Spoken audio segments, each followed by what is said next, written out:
thanks, Mark, for joining me to talk about The Sacred Ache. And No worries. well, it's a great book for us to read and think about. What are your thoughts on that? Well, I picked it up just the other day and I couldn't put it down. I thought it was one of those few books that I felt was really standing in a different place from where many people in churches are standing and engaging with some of the things that actually wouldn't occur to many people in churches to have to engage with. So, I mean, it's provoked by going to Glastonbury and being in the healing field, I think it was, where all kinds of weird and wonderful and not so weird and wonderful things are available. And so she picks off a number of those things and just works through what on earth would one say, both positively and challengingly to those things. And I just thought that was such a helpful, constructive approach, and there just aren't enough books like this. So I was thrilled by it. You know what? When I was about 17 or 18, I actually went to Glastonbury Because you're so cool. with a career thanks with a Christian organization that had a Christian tent in the healing fields. Oh wow. Yeah. So she talks about there being like no church that kind of comes Mm, onto the site. This was years ago, which kind of saddens me because I think, you know, there's so many opportunities to engage with people, but for some reason we don't. But mm, that was me as like 16-year-old and my friend at the time. We spent the whole week just sitting in this tent chatting to anybody that would come that in, is, and there were gospels given out, and it was mm, amazing. So I think it actually spoke to me quite personally. It kind of brought me full circle back in my life a bit as a teenager, and whether this is a taboo subject to talk about. And actually, that's one thing I found is that some people have reacted against the book and said, no, we're not going to read it. We don't want to take part in this. Shouldn't we, as Christians, we shouldn't fill our minds with things like this? What do you think about that? well, I mean,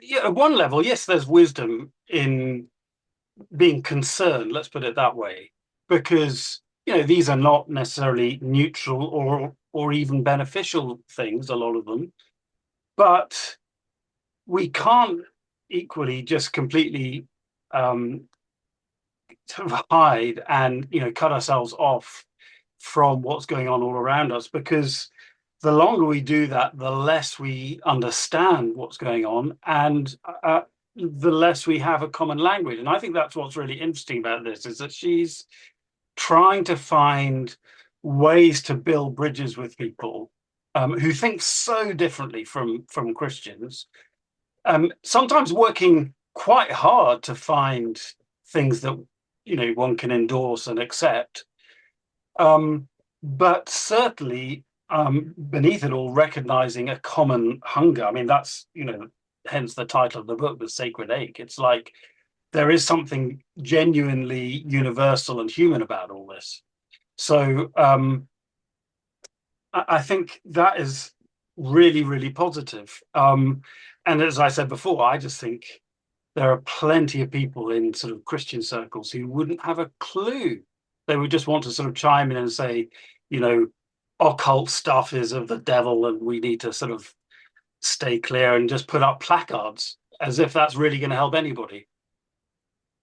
Yeah, and I mean, I agree with her that it's becoming mainstream. I Right. turned up the other day to a coffee morning that I don't go to very regularly, and my friend said to me, Nay, I manifested that you would be here, and look, you are. And Wow. she said, it works, doesn't it? What do you Wow. think, Nay?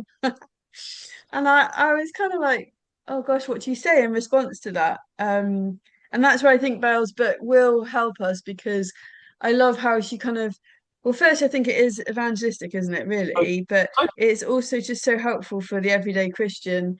It takes stuff, it doesn't presume that you know anything, and so mm. it kind of explains Yeah, I what didn't some of know the about different manifesting. practices are. But also what I really love is that um, she then points to what people are missing and the aches that they have and the desires they have and where that's met in Jesus. And I love that. And I love her writing because she said that she's had to work quite hard for the Seen Unseen magazine and work hard at writing in a way that is for those outside of the Mm. church. So she said before this book and before writing for them, she'd always write for those inside the church, but this has been like a shift for her. And I think for those of us who want to try and communicate the good news of Jesus to our friends, we all could learn some big lessons from her on how to do that better. So I kind of feel quite excited that I could look at how she does that and then apply that to my life. Um, I mean, the thing yeah. is, as soon as one does that, so if you like, you turn from being church facing to being world facing, almost immediately, the people who are church facing are going to be suspicious and their eyes out on stalks for, what you're going to say and how faithful in terms of dotting I's and crossing T's you are going to be the gospel. And there are certainly one or two places in the book which I thought, that's a bit eccentric, an eccentric way of putting things, particularly at the end in the chapter on the Holy Spirit. But she is trying to communicate. And when you're doing that to a new culture as it now is, then you're going to make mistakes and you're going to say and put things in a way that perhaps in 10 years' time you think, that was a blind alley or whatever. But she's trying it. She's taking risks and really working at it. And that is much more than could be said for a huge number of people. And so I take my hat off to her. And, who cares whether I might do it differently in some points? She's done a lot of work and she's done a really good job. So I think it's a really impressive model for how to do this.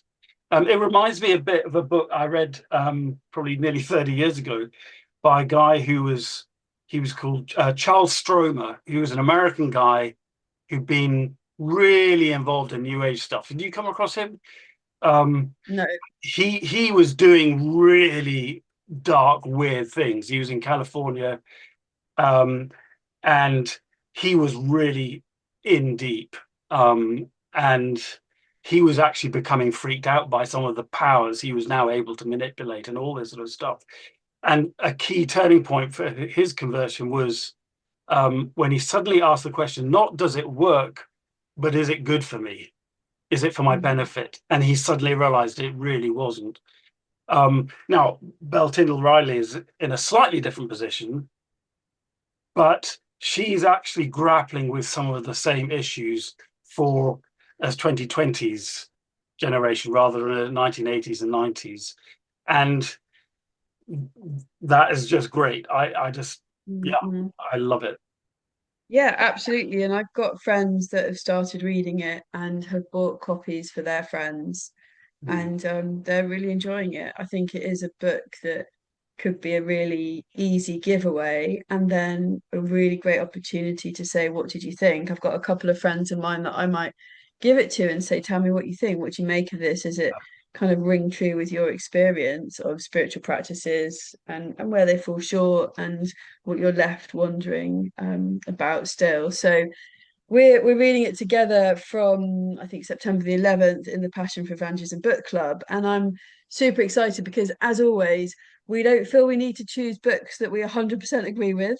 We want to choose books that stretch our minds and hearts, and we love a good discussion, love a discussion. So it happens on our app, and there's about 500 women who get the newsletter. There's about 60 that download the app, spread all across the world, and we read a couple of chapters a week and then discuss it. And it's just amazing to sit and learn from other women. I love it. I love hearing their perspective on the book. So, um, you know, women from the Middle East are studying it with us. Hearing what they make of this is just so exciting already. They've got their pre-copies orders and they've got in touch.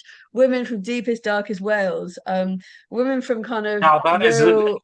extremes there, isn't it? Middle East to Wales, crikey. But it's interesting because, like, deepest, darkest rural Wales, say, or Cumbria or Scotland, there's huge amount of practices like witch practice, and so it's really interesting. But again, Christians are saying, should I even read this? Like, I wouldn't want anyone to know that I'm joining in with this book club now. It's got to be kept quiet. Don't go telling anyone I'm part of it. So it seems to be yet again one of those taboos that as Christians we don't go there. A bit like Halloween, we as a family engage with Halloween, have loads of fun and laughter on the night, but quite a few Christians dislike us for that, or dislike our engagement with Halloween.